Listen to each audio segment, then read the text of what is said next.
Salut, bonsoir. J'aimerais partager avec vous un peu plus très rapidement une pensée que j'ai eue. Nous vivons dans un monde parole. On nous a appris aussi que dans la Bible, Dieu a créé le monde, mais par la parole. Pareil pour nous. Nous vivons dans un monde de parole. Par exemple, quand je veux obtenir une chose, une maison, un véhicule ou quoi que ce soit, même un mariage, une femme, je commence par le dire. Je dis que je veux obtenir une femme, c'est ça. Je veux obtenir une maison, puis je l'obtiens. Donc la parole passe toujours en avant. Donc, les écrits qui nous disent, dans Jean 1, que vous irez lire pour méditer aussi, au commencement était la parole, sont véridiques. D'où l'importance de l'aspiration à la maîtrise du verbe, c'est-à-dire les mots qui sortent par voie buccale ou qui traversent notre esprit ou qui restent seulement dans notre pensée, parce que nous ne lisons pas tout.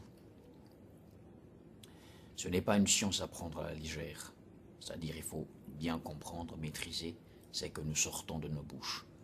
Car de ce que nous sortons de nos bouches, cela crée le monde dans lequel nous allons vivre, le secteur dans lequel nous allons évoluer. Et de là, j'espère avoir été un peu clair à l'introduction. De là, je vais essayer de faire comprendre la pensée de mon cœur ou l'observation que j'ai faite. Pour beaucoup de personnes, quand ils passent par une difficulté, ils disent que je suis dans le désert. Mais c'est quoi le désert? Et qu'est-ce qui se passe dans le désert? C'est là des questions essentielles à se poser. Quel est l'emplacement géographique spirituel qui implique le passage dans le désert? Pour cela, vous pourrez lire Exode, le livre d'Exode, pour votre méditation aussi. Mais revenons-en d'abord au désert. Le désert est le lieu où l'éducation céleste est transmise aux personnes choisies par Dieu. Le désert est le lieu où les civilités sont explicitées au peuple de Dieu. Après le désert, il y a Canaan.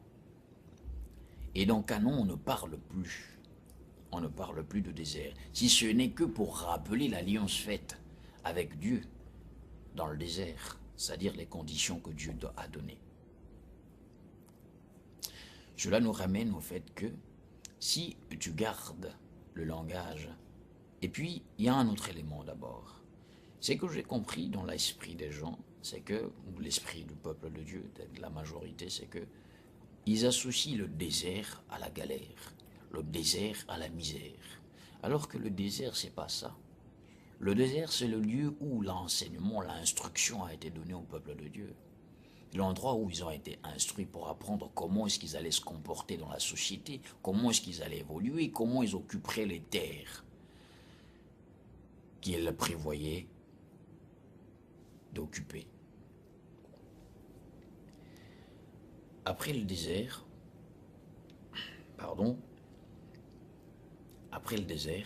il y a Canaan. Mais dans Canaan, on ne parle plus de désert, on parle de déportation. Il est très important de maîtriser ce changement de langage, parce que dans ce changement de langage est caché un changement de vie. Tu ne peux pas accéder à Canaan et garder le langage du désert. C'est contradictoire. Tu ne peux pas te retrouver dans un palais royal et garder le langage d'une personne pauvre. Ça doit changer. Quand ça change, cela signifie que tu as pu axer notre étape. Mais que tu vois des gens qui disent à chaque fois le désert, parce qu'il associe à quelconque galère ou à une quelconque difficulté. Cela n'est pas correct, parce qu'en regardant, le processus est que lorsque tu t'unis à Dieu, tu étais dans la magie, dans la sorcellerie ou dans quoi que ce soit, c'est cela qui représente l'Égypte, tu sors de là, tu vas passer par une formation dans le désert où tu vas recevoir l'enseignement, l'instruction. Après le désert, tu vas entrer dans Canaan. Si ce n'est pas toi, ce seront tes enfants. C'est comme cela s'il y a une génération.